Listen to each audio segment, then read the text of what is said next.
আমার অ্যাকচুয়ালি দিন শুরু হয় কেউ না কেউ আমার মাথায় একটা বন্দুক টাকায়, তো বলে যে $50 বিলিয়ন অত তারিখের মধ্যে দিতে হবে, নাহলে গ্যাস সাপ্লাই এলএনজি সাপ্লাই বন্ধ করে দেব। তারপরে হচ্ছে যে অমুক আপনারা জানেন যে এটা তো হলো গ্যাসের। তারপরে আবার বিদ্যুৎ থেকে আপনারা দেখছেন খবরের কাগজে আছে যে আমাদের বাইরের দেশের একটা সাপ্লাই আছে, প্রায় আমাদেরকে দেয় যে সাপ্লাই বন্ধ করে দেবে, এবং বন্ধ করেও দিয়েছিল। তো এইটি হচ্ছে পরিস্থিতি। তো এখন আপনারা অনেকগুলো স্ট্যাটিস্টিক দিচ্ছেন, এবং আমি একটু আপনাদের যেটা সেটা হচ্ছে আমিও একসময় ওই পাশে ছিলাম। তো যেটা সেটা হচ্ছে যে আমরা সবাই আমাদের সমস্যাটাকে নিজের দৃষ্টিতে দেখতে পাবো, সামগ্রিক দৃষ্টিতে আমরা দেখি না। এই যে কতগুলো বাস্তবতার কথা বলি, যে আমি আরেকবার বলেছি, খুব দীর্ঘ না বলে, সেটা হচ্ছে যে আমাদের বিদ্যুৎ এবং জ্বালানি খাতে, বিদ্যুৎ খাতে সাবসিডির পরিমাণ 32,000 কোটি টাকা এবং জ্বালানি খাতে সাবসিডির পরিমাণ 20,000 কোটি টাকা। তো আপনি যদি মাথা প্রতি সাবসিডির পরিমাণ হিসাব করেন তাহলে এটা হচ্ছে 3,000 কোটি টাকা। বিদ্যুৎ খাতের উন্মুক্ত, বিদ্যুৎ এবং জ্বালানি খাতের উন্মুক্ত করে দেওয়া। উন্মুক্ত করে দেওয়া কিভাবে? যে আগে ওই যে বললাম যে নেগোশিয়েট করে বিদ্যুৎ প্রকল্প, গ্যাস প্রকল্প দেওয়া যেত, আমরা বলছি যে না, এখন আর আমরা এইসব আলাপ আলোচনার মাধ্যমে কোনো কিছু করব না, আমরা যা কিছু করবো একটা উন্মুক্ত প্রতিযোগিতার মাধ্যমে করবো। এবং উন্মুক্ত প্রতিযোগিতা কিন্তু কেউ পছন্দ করেন, আপনারা হাততালি দিচ্ছেন, কেউ কিন্তু পছন্দ করেন না। সবাই এসে বলে স্যার স্যার একটু, স্যার এইটা একটু দেখবেন। শুধু এটা না, আমি মানে এমন সব কোয়ার্টার থেকে বলা হয় যে মানে এটা আমি তাদের অনেকের নামও উল্লেখ করতে পারি না। তো আমরা এটাকে উন্মুক্ত প্রতিযোগিতা করতেছি, এবং উন্মুক্ত প্রতিযোগিতার সুফলটা আপনারা ব্যবসা হিসেবে বুঝতে হবে। আপনারা জানেন বিপিসি সম্পর্কে অনেক কথা আছে। বিপিসি তেল আমদানি করে, ক্রুড অয়েল আমদানি করে, রিফাইন্ড অয়েল আমদানি করে। তো সেখানে একটা শর্ত ছিল, এবং এই প্রতিযোগিতা কিভাবে বন্ধ করা হয়, ওই যে একটা স্পেসিফিকেশন এমনভাবে লেখা হয় যে কয়েকজন মাত্র নির্দিষ্ট লোক এটাতে পার্টিসিপেট করতে পারে।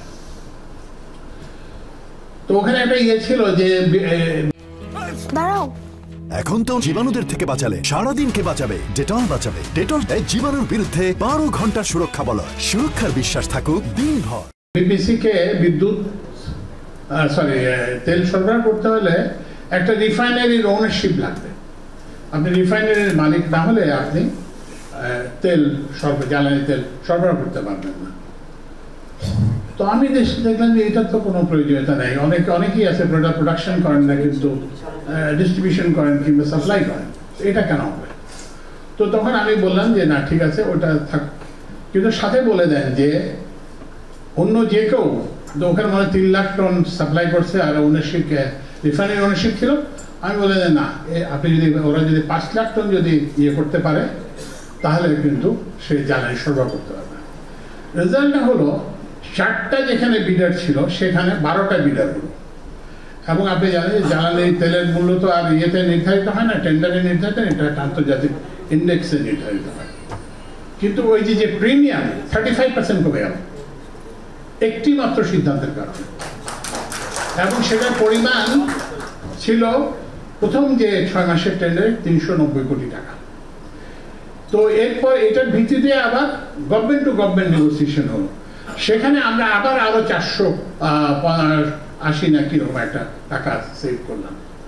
তো তাহলে আমরা মোটামুটি 6 মাসে প্রায় 750 থেকে 800 কোটি টাকা, এবং আগামী ইয়েতেও একই যেহেতু ধারা থাকবে, আমরা 1600 কোটি টাকা।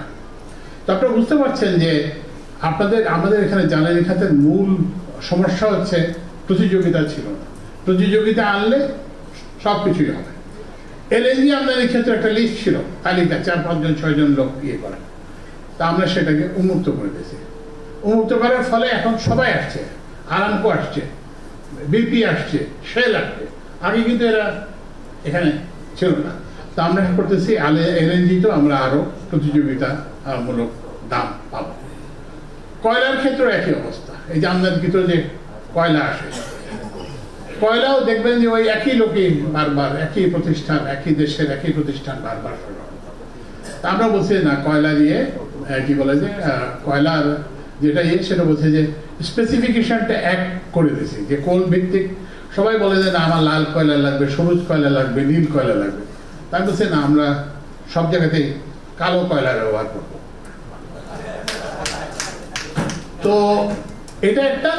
আরেকটা হচ্ছে যে বাংলাদেশিদের জন্য এটা বন্ধ ছিল কারণ ওখানে বলা আছে যে আপনি মাইনের ওনারশিপ লাগবে। তো বাংলাদেশে তো কেউ মাইন ওন করে না, তাহলে আপনি তো বাংলাদেশি হলে প্রতিযোগিতা অংশগ্রহণ করতে পারবেন না।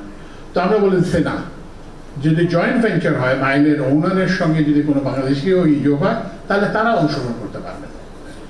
তো আমাদের যে প্রথম কাজটা যেটা করছে সেটা হচ্ছে যে উন্মুক্ত প্রতিযোগিতা, ওই যে ওপেন টেন্ডার। এবং ওপেন টেন্ডার কিন্তু আপনার হাততালি দেন, কিন্তু কেউ এটা পছন্দ করে না। আমাকে সবাই এসে বলে যে আমি অনেক জাতির অনেক ক্ষতি করছি। ওই যে কতগুলো 50টার মতো কি সোলার প্রজেক্ট দেওয়া ছিল, তো ওগুলো আমি কিছুই করি না। আমি জাস্ট খালি থেকে ওই যে আলোচনা থেকে আমি উন্মুক্ত প্রতিযোগিতা নিয়ে আসছি। আমি $4 বিলিয়ন বিনিয়োগ ক্ষতিগ্রস্ত করছি, বিভিন্ন জায়গায় অভিযোগ এসেছে। তো ওই জন্য উন্মুক্ত প্রতিযোগিতা সবাই হাততালি দেয়, কিন্তু কেউ এটা পছন্দ করে না, কারণ বুঝতে পারছেন। তো ওই জন্য আমরা এগুলোকে সব উন্মুক্ত করে দিয়েছি। এরপরে হচ্ছে যেটা সেটা হচ্ছে যে, তো এটা হচ্ছে ইম্পোর্টের ক্ষেত্রে, তো আমরা বাজারটাকে উন্মুক্ত করে দিয়েছি।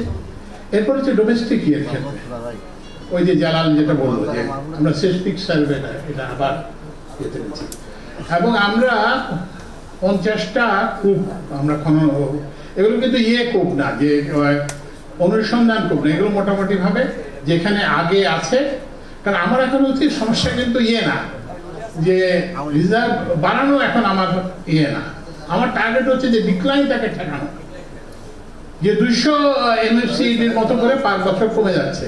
তো আপনি 200 MFCD যদি কমে, তাহলে আপনার তো বিদ্যুতের অবস্থা, গ্যাসের অবস্থা এমনিতেই সঙ্গী, তারপর আরো সঙ্গী হবে।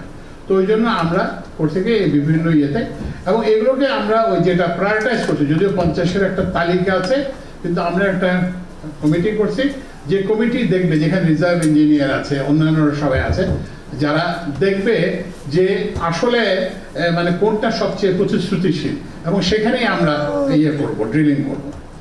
এবং আমাদের ড্রিলিং এর একটা সীমাবদ্ধ হচ্ছে যে পেট্রোবাংলার রিগগুলো বেশি নিচে যেতে পারে না, 3000 না 4000 এরকম। তো আমরা ওই জন্য এটাও মুক্ত করে দিয়েছি। আমরা বলেছি যে না, পেট্রোবাংলা ছাড়াও বাপেক্সের গুলো তো আমরা অবশ্যই পুরোপুরি ব্যবহার করবো। বাপেক্সকে আমরা ছোট করবো না, বাপেক্সের জন্য প্রয়োজন হলে আরো রিগ আনার ব্যবস্থা করবো, নতুন রিগ যেটা ক্যাপাসিটি সেটা আনার ব্যবস্থা করবো। কিন্তু এর মধ্যে এই যে অন্তর্বর্তীকালীন সময়ে অন্য কেউ যদি ওপেন টেন্ডারের মাধ্যমে যদি কূপ খনন করতে চায়, আমরা সেই কূপ খননের সুযোগ দিয়ে দেবো।